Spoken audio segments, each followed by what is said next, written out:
அஸ்ட்ரோசேகர் YouTube channel நேயர்களுக்கு அபிராமி சேகரின் அன்பான வணக்கங்கள். நம்ம மீனராசியில் பிறந்தவங்களுக்கு இந்த 2024ஆம் வருஷம் ஏப்ரல் மாதம் எப்படி இருக்கும், எப்படிப்பட்ட பொது பலன்கள் நடக்கும் அப்படின்னு பார்க்குறோம். மீனராசியில் பிறந்திருக்கோம் அப்படின்னாலே உங்களுக்கு தெரியும், உங்களுடைய ராசிநாதன் குரு பகவான். இவர் பார்த்திங்கன்னா கோச்சாரத்தில் உங்களுடைய ராசிக்கு 2ஆம் இடத்துல இருக்கார். அவருமே சுக்கிரனுடைய நட்சத்திரத்தில் இருக்கார். அந்த சுக்கிரன் உங்கள் ராசியில் இருக்கார். இதோட மற்ற கிரகங்களும் நமக்கு சாதகமாக இருக்குமா, பாதகமாக இருக்குமா, என்ன மாதிரியான பலன்களை நமக்கு செய்கிறதுக்கு இருக்காங்க அப்படிங்கிறத தான் இப்போ நம்ம பார்க்குறோம். முதல்ல உங்களுடைய ராசியிலே இந்த மாதம் பார்த்திங்கன்னா ராகுவும் சுக்கிரனும் இருக்காங்க. இந்த மாதம் 9ஆம் தேதி புதனும் வர்றார். இந்த 3 கிரகங்கள் இருக்கிறது உங்களை அறியாத தைரியம், தன்னம்பிக்கை இந்த மாதம் வந்துடும். இது வரைக்கும் நீங்கள் தேவையில்லாத ஃபியரிங் இருக்கும், மனக்குழப்பங்கள் இருக்கும். அதெல்லாம் மீறி ஒரு நம்பிக்கை, உங்களுடைய எண்ணங்கள் தெளிவாக இருப்பதற்கான வாய்ப்பு இருக்குது. ஃபஸ்ட்டு இந்த மாதம் உங்களுடைய பொருளாதார நிலைகள் அப்படி பார்க்குற போது ஒரு பக்கம் உங்களுக்கு வருமான சம்பாத்தியம் இருக்குது, இன்னொரு பக்கம் செலவினங்கள் இருக்குது. ஏன்னா உங்களுடைய 12ஆம் இடத்துல சனியும் செவ்வாயும் இருக்காங்க. வாழ்க்கையில் 12ஆம் இடம் என்பது முதலீடு, விரயம். ஸோ நீங்கள் உங்களுக்கு பொருளாதாரம் நல்லா இருந்தால் இதில் இன்வெஸ்ட்மெண்ட் பண்ணுங்கள். இல்லைன்னா தேவையில்லாத செலவினங்கள், விரயங்கள், நஷ்டங்கள், வைத்திய செலவுகளை ஃபேஸ் பண்ண வேண்டிய காலங்கள் இந்த மாதத்தில் இருக்குது. எது எப்படி இருந்தாலும் உங்களுடைய 2ஆம் இடத்துல குரு சூரியன் இருக்கிறது. அதையும் 14ஆம் தேதிக்கு அப்புறம் சூரிய பகவான் வர்றது. ரொம்ப நாளாக நகை வாங்கணும், இடம் வாங்கணும் அப்படின்னு நினைக்கிறவங்களுக்கு அதற்கான வாய்ப்புகள், சந்தர்ப்பங்கள் உண்டு. குறிப்பாக ரொம்ப நாளாக நல்ல ஒரு ஆடை ஆபரண சேர்க்கையெல்லாம் வரணும்னு நினைக்கிறவங்களுக்கு இந்த மாதம் 14ஆம் தேதிக்கு அப்புறம் அதுக்கான வாய்ப்புகள், சந்தர்ப்பங்கள் எல்லாம் நிறையா இருக்குது. இந்த மாதத்தில் உங்களுடைய சர்வீஸ் எப்படி இருக்குது, உங்களுடைய ப்ரொஃபஷன் எப்படி இருக்குது அப்படிங்கிறத பார்க்குறோம். இந்த மாதம் உங்களுடைய சர்வீஸ் தன்னாதிபதி சூரியன் நல்லிடத்தில் இருந்தால் கூட இந்த மாதம் 14ஆம் தேதிக்கு அப்புறம்தான் உங்கள் வேலையினால் நீங்கள் பெரிய லெவலில் முன்னேற்றம் அடைவதற்கான வாய்ப்பு இருக்குது. ஸோ வேலையில் சம்பாத்தியம் இருந்தால் கூட அந்த சம்பாத்தியம் கையில் பணமாகவோ பொருளாகவோ தனமாகவோ நிற்பதற்கான வாய்ப்பு ஏப்ரல் 14ஆம் தேதி தமிழ் வருஷத்துக்கு அப்புறம்தான். அந்த காலங்களில் உங்களுடைய வேலையின் மூலமாக உங்களுக்கு வருமானங்கள் உண்டு. அதோட வேலை தேடிட்டு இருக்கவங்களுக்கு வேலை கிடைக்கும். நான் பார்க்க வேலையை விட்டு வெளியில் வந்துட்டேன், எனக்கு எப்போ நல்ல ஜாப் அமையும் அப்படின்னு நினைக்கிறவங்களுக்கு வேலைக்கான வாய்ப்பு ஏப்ரல் 14ஆம் தேதிக்கு அப்புறம் உண்டு. நான் பார்க்குற வேலையை விட்டு வெளியேற்றப்பட்டேன், எனக்கு வேலை கிடைக்குமானா கண்டிப்பாக உண்டு ஏப்ரல் 14க்கு அப்புறம். எனக்கு ஏஜ் ஆயிடுச்சு, இனிமேல் வேலை கிடைக்குமா அப்படின்னு தெரியல, முயற்சி பண்ணலாமா, முயற்சி பண்ண காரியங்கள் சக்ஸஸ்ஃபுல் ஆகுமா அப்படின்னு நினைக்கிறவங்களும் ட்ரை பண்ணுங்கள். கண்டிப்பாக ஏப்ரல் 14க்கு அப்புறம் வேலை உண்டு.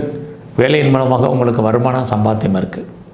நீங்கள் ஏதாவது ப்ரொமோஷனை எதிர்பார்க்குறீங்க, இன்க்ரிமெண்ட் எதிர்பார்த்து காத்துட்ருக்குறீங்க, வேறு ஏதாவது மானிட்டரி பெனிஃபிட் எதிர்பார்க்குறவங்களுக்கு எல்லாருக்கும் ஏப்ரல் 14க்கு அப்புறம் அதுக்கான வாய்ப்புகள், சோர்ஸஸ் நிறையா இருக்குது. நான் ஏதாவது லோன் வாங்கலாம், கடன் வாங்கலாம்னு ஜனவரி 14க்கு அப்புறம், ஏப்ரல் 14க்கு அப்புறம் வாங்குங்க. நீங்கள் லோன் வாங்குவதற்கான வாய்ப்புகள் இருக்குது. என்ன காரண காரியத்திற்காக கடன் வாங்குறீங்களோ அந்த காரண காரியங்கள் அத்தனையும் உங்களுக்கு பூர்த்தியாகும். ஏதாவது டிஸ்பியூட் இருக்குது, வழக்கு இருக்குது, அதில் நான் ஜெயிப்பேன் அப்படின்னா ஏப்ரல் 14க்கு அப்புறம் கண்டிப்பாக நீங்கள் ஜெயிப்பதற்கான வாய்ப்புகள் இருக்குது. நல்ல ஒரு வேலையாட்களை எதிர்பார்த்து காத்திருந்தீங்கன்னா ஏப்ரல் 14க்கு அப்புறம் அமைவார்கள். உங்களுடைய எதிரிகள், டைரக்ட் இன்டைரக்ட் எனிமீஸ் யாராக இருந்தாலும் ஜெயிப்பதற்கான வாய்ப்பு இது எல்லாமே ஏப்ரல் 14க்கு அப்புறம் தான் பாசிபிலிட்டிஸாக உங்கள் ஜாதகத்தில் இருக்குது. நீங்கள் அது மட்டும் இல்லை, ஏதாவது காம்படிட்டிவ் எக்ஸாமினேஷன் எழுதியிருக்கீங்க அப்படின்னா கண்டிப்பாக பாஸ் பண்ணுவீங்க இந்த மாதம் 14ஆம் தேதிக்கு அப்புறம் ரிசல்ட் வந்தால். அதோட நீங்கள் ஏதாவது பெரிய லெவலில் ஏதாவது எக்ஸாமினேஷன் எழுதி ரிசல்ட்டுக்காக காத்திருந்தாலும் இந்த மாதம் 14க்கு அப்புறம் நல்லதொரு ஏற்ற முன்னேற்றம் உங்களுக்கு அமையும். இந்த மாதத்தில் நீங்கள் பெரிய லெவலில் பண்ணக்கூடிய முயற்சிகள் எப்படி இருக்குதுன்னு பார்த்தோம்னா சுமாராக தான் இருக்குது. இந்த மாதத்தில் உங்களுடைய ரொட்டீன் லைஃப் என்னவோ அதை மாத்திரம் பண்ணுங்கள். பெரிய முயற்சிகள் வேண்டாம். சக்ஸஸ் ஆகிற மாதிரி ஒரு தோற்றம் சக்ஸஸ் இல்லை. இந்த மாதத்தில் நெருங்கிய உறவினர்களை விட்டு நீங்கள் பிரிஞ்சிருக்க வேண்டிய காலம், அல்லது உறவினர்கள் உங்களை விட்டு பிரிஞ்சு போக வேண்டிய காலங்கள் நிறையா இருக்குது. ரொம்ப நாளாக உங்களுடைய ப்ராப்பர்ட்டி சேல் ஆகாமல் இருக்குது அப்படிங்கிறவங்களுக்கு உங்களுடைய சொத்துக்கள் சேல் ஆகிறதுக்கான வாய்ப்பு இருக்குது. ஆனால் எதிர்பார்த்த லாபமோ வருமானமும் கம்மியாக இருக்கும். பெரிய லெவலில் நீங்கள் மேனுஃபேக்சரிங் பண்ணுறீங்க அப்படிங்கிறவங்களுக்கு உங்களுக்கு மேனுஃபேக்சருக்கு தகுந்த சேல்ஸ் இருக்குது, அல்லது உங்களோட ப்ராஃபிட்டுக்கு தகுந்த சேல்ஸ் இருக்குது, வருமானங்கள் உங்கள் கையில் சுமாராக இருக்கும். இந்த காலங்களில் அம்மாவுடைய உடல் ஆரோக்கியத்தில் இந்த மாதம் முழுவதும் கவனமாக இருங்க. அது மட்டுமல்ல, உங்களுடைய உடல் ஆரோக்கியத்திலையும் கவனம் செலுத்துங்க. இந்த மாதத்தில் நீங்கள் ஏதாவது ஷேரில் இன்வெஸ்ட்மெண்ட் பண்ணணும் அப்படிங்கிறவங்க பண்ணுங்கள். உங்களுக்கு புதுசாக காதல் விஷயம், உங்களுக்கு லவ் அஃபயருக்கான பாசிபிலிட்டிஸ் உண்டு.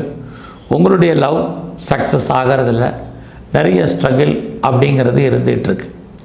உங்களுக்கு வாழ்க்கையில் இது வரைக்கும் திருமணம் நடக்காமல் இருந்தால் கண்டிப்பாக திருமணம் உண்டு. அதுலேயும் ஏப்ரல் 9ஆம் தேதிக்கு அப்புறம் கண்டிப்பாக வீட்டில் சுபகாரியங்கள் சுப நிகழ்ச்சிகள் நடப்பதற்கான வாய்ப்பு உறுதியாக இருக்குது. உங்களுக்கு குடும்பத்தில் சுப நிகழ்ச்சிகளில் கலந்து கொள்ளக்கூடிய ஒரு வாய்ப்பு சந்தர்ப்பங்கள் நிறைய உண்டு. நீங்கள் ஏதாவது சொந்த பிஸ்னஸ் பண்ணிங்கன்னா அந்த பிஸ்னஸ் பரவாயில்லாமல் இருக்கும். பார்ட்னர்ஷிப்போடு பிஸ்னஸ் பண்ணிங்கன்னா பார்ட்னர் உங்களை விட்டு பிரிஞ்சு போனால் கூட திரும்ப வந்துடுவார், அல்லது பார்ட்னர் லாபம் அடைவார்.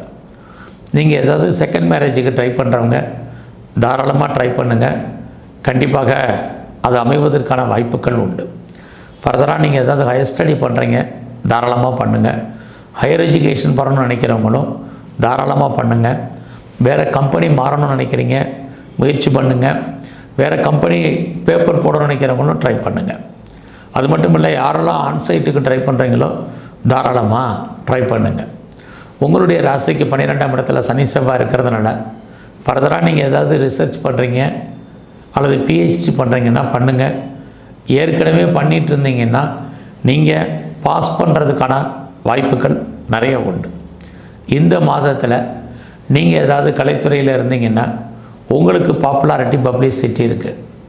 ஃபர்தராக நீங்கள் ஏதாவது ஷேரில் இன்வெஸ்ட்மெண்ட் பண்ணணும் அல்லது ட்ரேடிங் பண்ணணும் அல்லது பெரிய லெவலில் நீங்கள் இன்வெஸ்ட்மெண்ட் பண்ணணும் ஸ்பெக்குலேஷனில் அப்படின்னு நினச்சிங்கன்னா அடக்கி வாசிங்க. எல்லாமே லாபம் வர்ற மாதிரி ஒரு தோற்றம். லாபம் வர்றதில் நிறைய ஸ்ட்ரகிள் இருக்குது. ஸோ இந்த மாதம் உங்களுடைய அரசியல் வாழ்க்கை மிகப்பெரிய ஏற்றம் முன்னேற்றத்தை உங்களுக்கு கொடுக்கும். உங்களுடைய எதிரிகளை நீங்கள் ஜெயிப்பதற்கான வாய்ப்பு நிறைய இருக்குது. ஸோ இந்த மாதத்தில் நீங்கள் எக்ஸ்போர்ட் அண்ட் இம்போர்ட் பண்ணிங்கன்னா அது சுமாராகவே உங்களுக்கு இருக்கும்.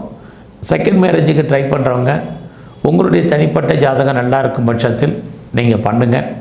நீங்கள் ஒன்றுக்கு மேற்பட்ட பிஸ்னஸ் அல்லது ஒன்றுக்கு மேற்பட்ட தொழில் பண்ணுறவங்க தாராளமாக பண்ணலாம். அதற்கான வாய்ப்புகள் உங்களுக்கு நிறைய இருக்குது.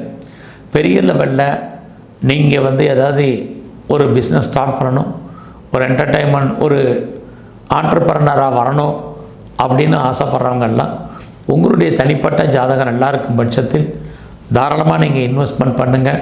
ஓரளவுக்கு உங்களுக்கு அதுக்கான வாய்ப்புகள் பின்னாடி கிரகங்கள் மாறும் பொழுது நல்லது நடப்பதற்கான சூழ்நிலைகள் நிறைய உண்டு. நீங்கள் ஸ்போர்ட்ஸில் இருந்தீங்கன்னா உங்களுக்கான அவார்ட்ஸ் அண்ட் ரிவார்ட்ஸ் இருக்கும். நல்ல ரெக்கக்னைஸ் கிடைப்பதற்கான வாய்ப்பு திரும்பவும் நான் சொல்கிறதுக்கு காரணம் அதுக்கான வாய்ப்புகள் சந்தர்ப்பங்கள்லாம் கிரக ரீதியாக உண்டு. இந்த மாதம் முழுவதும் எங்கெல்லாம் முருகன் இருக்காரோ அவரை பிரதானமாக தரிசனம் பண்ணுங்கள். அது மட்டுமல்ல, பெரிய லெவலில் நீங்கள் பைரவருடைய வழிபாடு, ஆஞ்சநேயரை தரிசனம் பண்ணிட்டு வாங்க.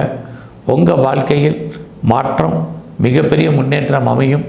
நன்றி, வணக்கம்.